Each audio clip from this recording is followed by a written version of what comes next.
Fireside Chat here at CLINK. Again, I cannot wait to enjoy the festivities myself.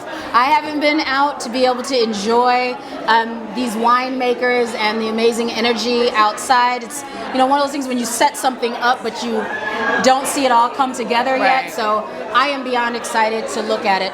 But again, I wanted to bring amazing women in BIPOC wine and spirit makers here to this event. This is the first time it's ever been done, and I want to break down why I say that. We all might have been to some minority wine festivals and or black-owned wine festivals. However, they're never thrown by the professionals that are in the industry.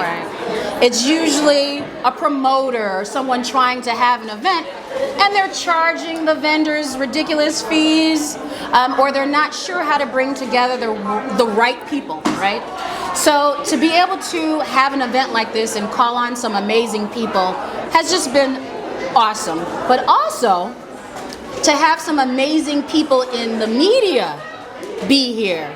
Some of the people that have written about Marsha, or written about Regine, or written about Love Corkscrew. People like Chasity here are amazing people that show others that we actually exist. A lot of people still don't know we exist. Still don't. It's still not enough. But I want to thank you for everything you do. Absolutely. So I want you to tell everyone out there exactly who you are and what you do and what you bring to this industry. Yes. So first of all, thank you so much and congratulations. This is popping. Like, I walked in, people are everywhere doing their thing. So congratulations to you. This is such a beautiful event. But I'm Chasity Cooper. I'm a writer, wine culture expert, and I love to tell stories. I love really to tell stories about black women in wine and spirits, and then the circles kind of, concentric out, and black men and spirits and travel and food, and we're doing so many amazing things in these industries, and I feel like it's my job to be able to just uplift and encourage the work that we're doing, especially in wine, and especially how we're hosting events like this and starting our own labels and traveling to places all over the world, being able to just give everybody here in Chicago a taste of what I get to see, what I get to experience, is really a joy for me, and I'm super excited to continue to do that. Thanks to social media, I'm able to take flicks and share videos and be able to be on platforms like Wine Enthusiast and Imbibe Magazine and Chicago Tribune, and I can go on, but it really is just about showing people that it's possible to thrive in this industry and to really represent, all of our different backgrounds and our tastes and all the things that make us so unique. What to you in your industry are you seeing when it comes to wine and food and culture within writing? What are their misconceptions of you? We all talk about the misconceptions of black women in wine or women in BIPOC period in wine, that we have no idea what we're talking about.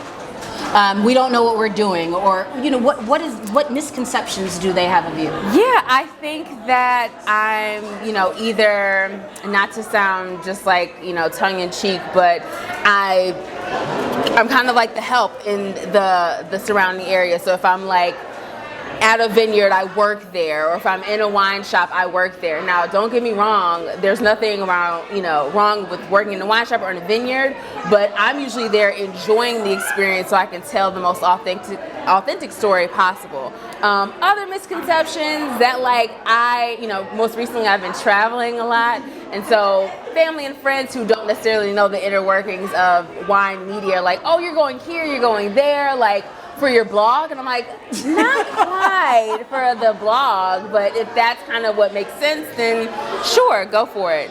But I think really that, I have a certain type of palate, or I like a certain style of wine, just kind of by looking at me, being a black woman in this industry. And I mean, not even a misconception. Usually I'm one of the only on these press trips that I get to go to. I know Regine was just sitting here chatting with you. She definitely understands that.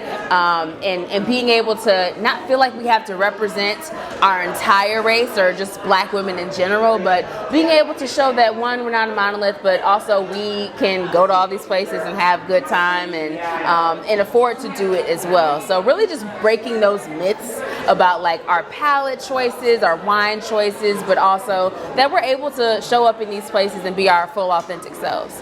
I talked to Regine and Marsha about the industry and the changes that have happened over last year, and I will call them out to say all of us are about the same age. We're a little more seasoned than you are.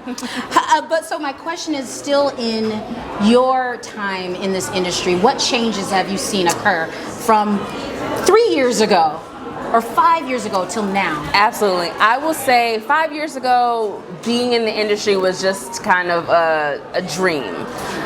3 years ago, I moved home, actually sought out Regine. She'll tell a different story, but we met up for drinks, and I was like, I need for you to show me, like, can you show me how to thrive and be present in this industry? 2 years ago, we all know the summer of 2020 and how crazy chaotic that was really kind of the breaking point for a lot of people in this industry. For me, it was more about being able to show up and tell our stories, and not in a way that's like, oh, these are all the black wines you should consume. Like, we definitely saw a lot of those in summer 2020, but I think for me, practicing discernment and being like, I'm not only going to tell these stories, I'm going to offer up a reason why these winemakers, these salespeople, these marketing people are so important in this industry. And so for the last 2 years, it's been cool to see different initiatives pop up, different scholarships, more representation of us in the industry, more opportunity for black and brown women to start their own labels and to be encouraged by people like you to just take that leap of faith and start it. So we still have a long way to go. But I'm grateful to see the progress that has been made, and I think also we have to hold these big corporations and these companies accountable for what they said 2 years ago to continue to support us as we move forward and thrive in this industry. I remember quite a few marketing experts, especially when I was getting verified on my Instagram account. Yes, I'm verified. It was funny because a lot of them said, okay, we're going to pull out these articles of you for you to get verified. But it seems that a lot of black and brown wine and spirits are always in these roundup articles. So those articles don't go towards good press. Those aren't considered good press. Right. We're just rounded up, right? In these 10 best or 10 wines you should support or spirits you should support. Why is it that we just get these roundups, but they don't want to hear our stories? Because we all have so many different stories. Yeah, that's a great question, and one I continue to ask. The times I've been able to pitch different outlets, I'm like, hey, like, this black or brown owned spirit wine brand would be great just to highlight. They're like, we're gonna pass on that. And I'm like, well, why? Like 2 years ago, y'all had a totally different type of energy, and now it's like, we're good. I think it's easy for publications to be like, 15 best, 10 best. And I know during 2020, I definitely was like, okay, if this is an opportunity to elevate these black-owned wine businesses or these black-owned spirit and wine brands, okay, I'll do it, but I also want to tell the reason why they decided to start these brands. I think back to the conversation initially we had, and how you were telling me about Lampley the Sparkling, and I was like, oh my gosh, like, what inspired that? And you're like, oh, my mom. I was like, bet. I'll keep that in mind. And so that turned into a story for me. I'm like, okay, where can I tell this story about these black-owned wine and spirit brands who were inspired by their moms? So I think for me, it's just working a little bit like 2 steps ahead of these publications, because usually they'll come back and be like, actually, that'd be a great idea. And I'm like, well, I told y'all that 6 months ago when y'all were busy focusing on something else. So I think part of my responsibility as a black woman wine writer, one who focuses also on spirits, is to continue to elevate the work that you all are doing, because it's so important. It's not just during Black History Month or doing Juneteenth. Like, we're so much more than that, and we deserve to be spoken about all year round. And that's actually the perfect way to end it. And I just can't emphasize about how we all have a story to tell. We're all so different, and we appreciate you telling our story. We appreciate you seeking our story because we all are so different.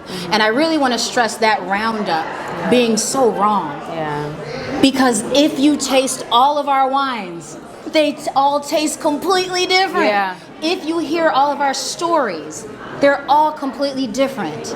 And we all have worked hard, and we all have made it in whatever that looks like. Absolutely. So thank you. Thank you to everyone's here. I want everyone to have a great time, and I thank you, and I want you to continue, and I want you to take a look at some of these amazing ones that I brought. Yes. Thank you, because out in those rooms, again, I curated a lot of these winemakers for a reason. Yes. A lot of them wish they had the opportunities that I have. A lot of them are doing just as great as Love Corkscrew, but a lot of them are not, and they need help. Yeah. But they have amazing stories to tell, and they have amazing wine. Yes, absolutely. So please enjoy yourself, and thank you. Thank you. And thanks. The first inaugural CLINK Fireside Chat series has come to a conclusion. I want everyone to drink, enjoy, be merry, have a good time, and thank you. Yay!